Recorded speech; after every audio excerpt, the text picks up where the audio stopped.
Hi! In front of me is Tecno Camon 18 and today I would like to show you how you can rename it.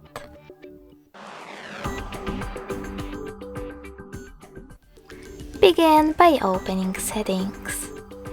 In them, tap on My Phone section at the top and choose Device Name. Finally, you can type in wherever you wish to.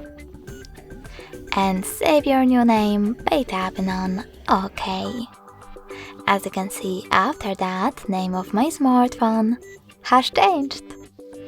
Thanks so much for watching. If you enjoyed this video, leave a like, comment and subscribe. Bye!